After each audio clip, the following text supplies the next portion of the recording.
Bonjour à tous et bienvenue dans la vidéo.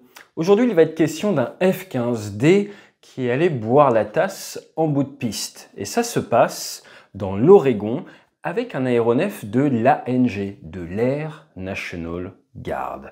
Cet avion, en vol, d'ailleurs il n'a pas dû être mis en vol par la mécano, va se retrouver avec une fuite hydraulique et le pilote, expert dans le domaine de la sécurité, qui est carrément le chef de la sécurité, ce qu'on appelle l'OSV, l'officier sécurité des vols pour la wing, donc pour l'escadre, eh bien, va décider de ne pas tout à fait suivre la procédure de peur d'exploser les pneus. On va le voir que cet événement, où il n'y a pas eu mort d'homme, va mettre en avant certaines initiatives malheureuses par rapport à la checklist, mais également des soucis de communication avec la tour de contrôle. Tout ça, juste après le jingle.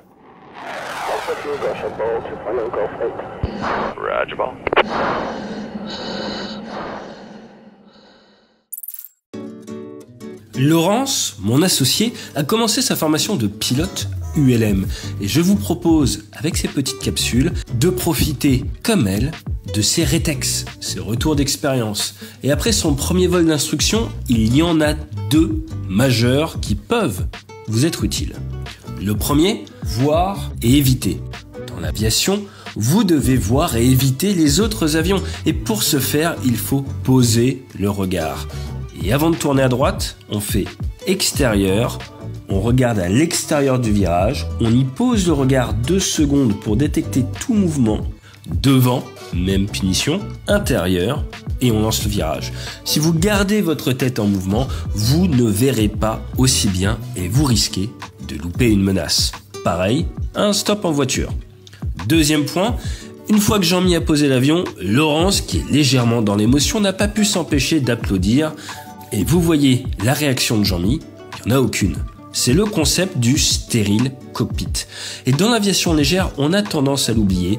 Alors quand vous êtes proche du sol, c'est pas le moment de briefer, c'est pas le moment de débriefer. Tout ça devait avoir lieu en amont. En dessous de 500 pieds, on ne parle pas, sauf pour les besoins de manœuvre de l'avion ou la sécurité. Merci Laurence de nous permettre à tous de tirer vers le haut. Et si vous voulez plus de retours d'expérience de Lolo, faites-le nous savoir dans les commentaires.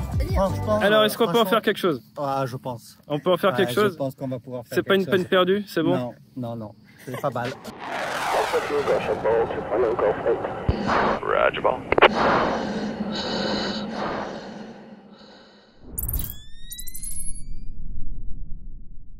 Nous sommes le 15 mai 2023. Notre F-15D appartient à la 173e Fighting Wing. Ils sont basés à Kingsley Field. Comme je vous le disais, c'est la National Guard. Et ce qu'il faut comprendre, c'est qu'aux États-Unis, vous avez 7 services qui proposent à des réservistes de servir leur pays. L'Air National Guard est une de ces 7 branches. La mission du jour est assez simple. Vous avez 4 avions, l'idée par notre F-15D, en numéro 2, un F-15C et 2 F-35A qui doivent décoller ensemble, faire environ 100 nautiques, 180 km, pour aller dans une MOA, une Military Operating Area, une zone réservée pour l'aviation militaire dans le ciel américain, se la coller, comme on dit, se séparer en 2+2 et faire du combat dissymétrique F-15D versus F-35A, F-15C versus F-35A, chacun de leur côté, avant de se retrouver, de descendre en basse altitude et de faire les 180 km retour dans un secteur, un tuyau basse altitude. En France, les chasseurs peuvent voler partout à basse altitude. Aux États-Unis, vous avez des low-level routes, des zones réservées pour ce vol basse altitude et ils n'ont pas droit d'en sortir. Ce qu'il faut noter, c'est que la 173e Fighter Wing, ce n'est pas n'importe quoi. C'est elle qui forme les pilotes de F-15. Et si vous regardez un petit peu leur devise, ils ne se prennent pas pour n'importe qui, parce que pour eux, eh bien, ils doivent former les World's Best Fighter Pilots. Ils sont là pour les entraîner. C'est là que vous avez la FTU, la Formal Training Unit pour le F-15C, et c'est par là du coup que tous les pilotes de F-15, ces camions à missiles RR, vont être formés. Ils ont quand même 10 050 personnels pour mettre en œuvre cette escadre, avec 32 avions, et ils appartiennent au grand centre du Air Education and Training Command, donc tout ce qui régit la formation dans l'US Air Force. Sur notre piste, nous avons des brins BAC 12. Alors ce sont des brins, pas comme sur porte-avions, mais des brins pour piste qui sont mis à quelques centaines de mètres de la fin de la piste avec pour objectif d'arrêter un avion de l'Air Force si ce dernier a une panne. La plupart des avions, Mirage 2000, Rafale C, F-15, ont une petite crosse, mais ils peuvent la descendre, pas la remonter, et elle permettra de faire un engagement de brin si vous voyez que vous allez sortir de piste. Maintenant, pour l'utiliser, et de base, le brin est levé, vous annoncez à la radio « cable, cable, cable ». Or, sur cette base, les pilotes ont tendance à demander à la tour de mettre le cable down pour éviter de rouler dessus, de l'abîmer, éventuellement, et bien d'avoir ce brin qui, si vous roulez vite, peut remonter et peut vous abîmer la jambe de train. Toujours est-il, notre pilote, qui appartient au 114e Fighter Squadron, donc qui y est le Fighter Squadron à l'intérieur de la 173e Fighter Wing. C'est jamais simple dans l'armée, il faut toujours qu'ils mettent des noms compliqués. Il a 3362 heures de vol, c'est beaucoup. Ils vont faire le briefing à 12h30 local, repas pris. Le vol est censé être un vol peu dangereux, donc ils font toujours un petit calcul de risque pour savoir si le vol peut être fait sur leur propre initiative ou s'il faut rendre compte au-dessus. Et son F-15D, eh bien, il n'a pas volé depuis le 3 mai et il a eu des soucis de maintenance.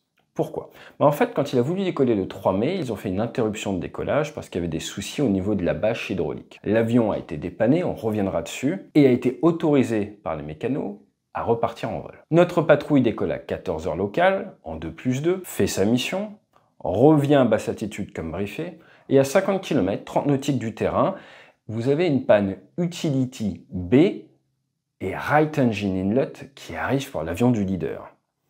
Ils annulent la très basse altitude, le leader remonte, appelle son équipier pour faire ce qu'on appelle un Battle Damage Check, donc venir en patrouille serrée, inspecter l'intégrité de l'avion de son leader, et son équipier se rend compte visuellement qu'il y a une fuite hydraulique au niveau du train droit, du train principal droit. Il voit du liquide hydraulique, c'est une couleur un peu rougeâtre qui coule. Il rend compte à son leader, ce dernier sort sa checklist et fait la checklist Utility B Hydraulic Failure. Le plan d'action est assez simple, déclarer une panne au niveau du contrôle civil et ensuite se présenter pour une finale à vue, piste 14, sur le terrain. Son plan d'action, il le briefe à voix haute, il va venir à 10 nautiques dans l'axe, se configurer, comme ça il y aura une inspection visuelle pour s'assurer que le train est bien sorti verrouillé par l'équipier.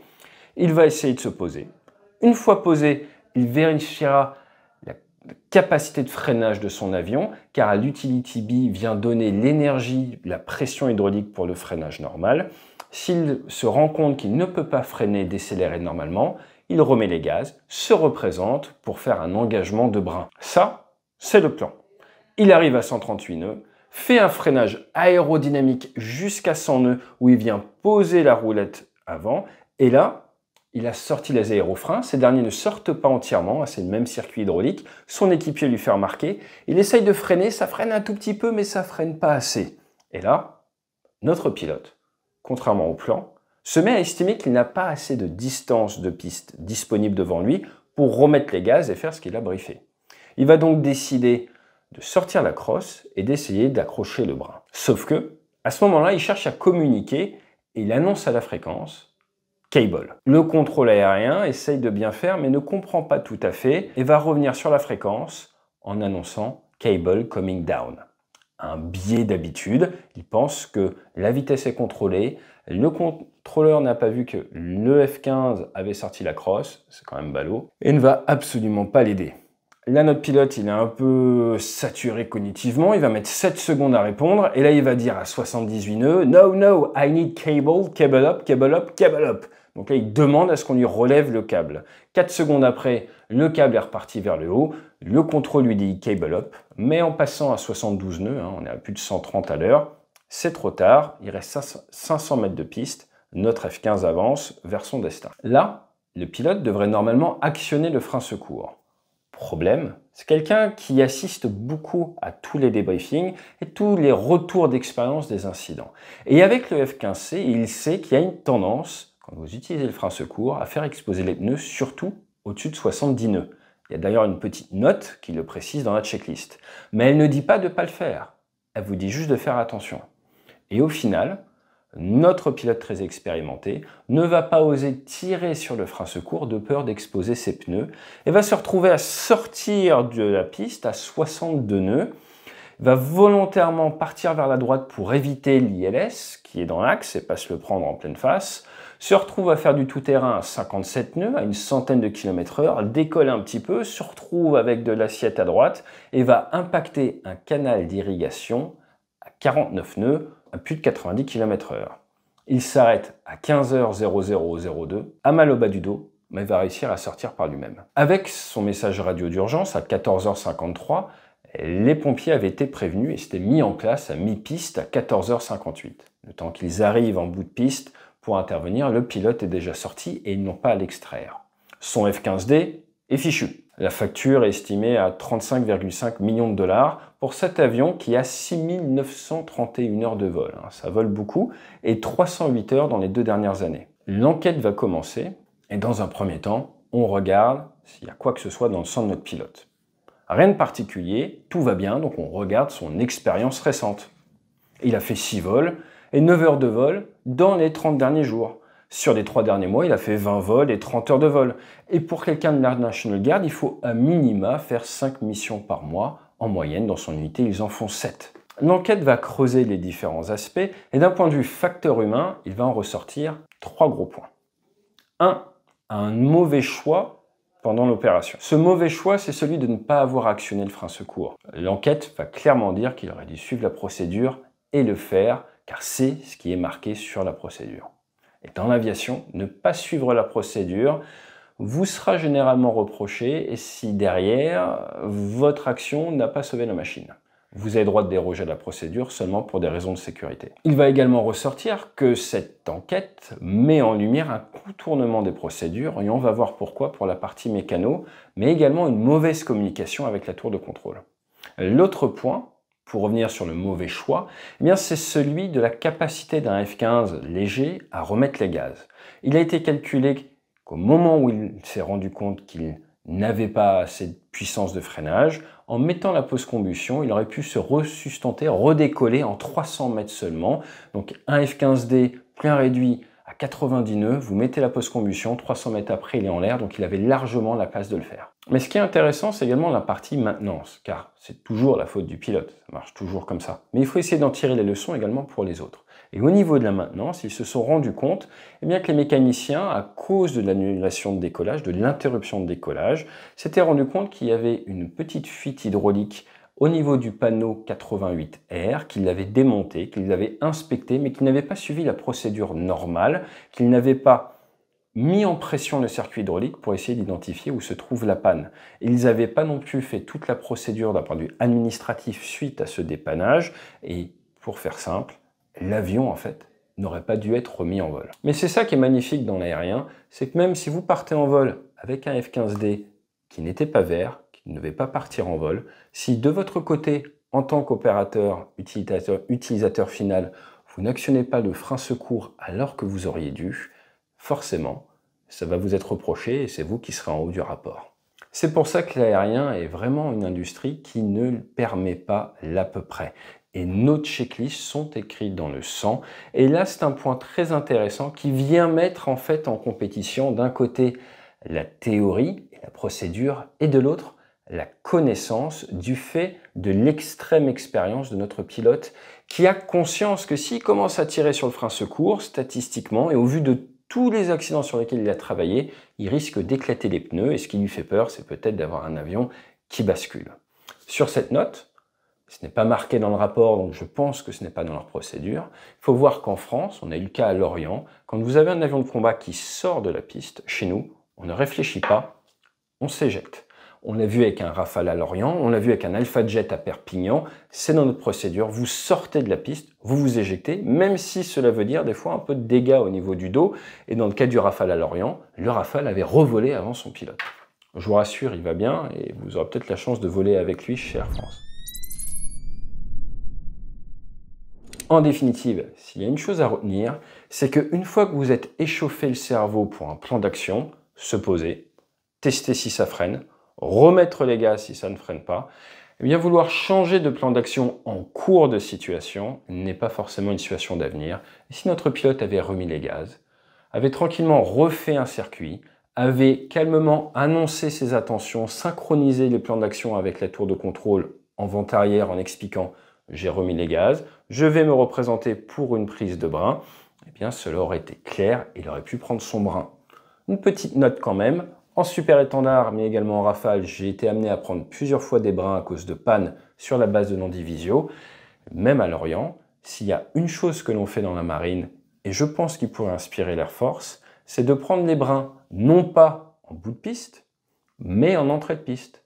Prendre le brin en entrée de piste vous donne toute l'attitude de remettre les gaz et de retenter votre chance si vous le loupez, ou en tout cas vous laisse beaucoup plus de distance de piste pour freiner, parce que prendre le brin à 70 ou 80 nœuds avec seulement 500 mètres de béton restant derrière, personnellement, moi ça me dit pas trop. Mais bon, j'ai plus trop à me poser la question. Avec mes petits ULM, maintenant on se pose en quelques centaines de mètres. On vous attend d'ailleurs sur le bassin d'Arcachon. N'hésitez pas à venir nous voir, à voler avec nous cet été. On vous met les liens en dessous pour réserver votre vol avec nous, votre formation, votre baptême, votre découverte, initiation, tout ce que vous voulez. Vous nous contactez, vous verrez, c'est très sympa. Tant qu'on fait les procédures et qu'on respecte bien le triptyque. 1. La sécurité. 2. Votre expérience, l'expérience client. Et 3. Le respect du timing. Allez, je vous dis à très vite sur la chaîne. Pourquoi pas en entreprise à la rentrée ou alors sur le bassin. Fly safe.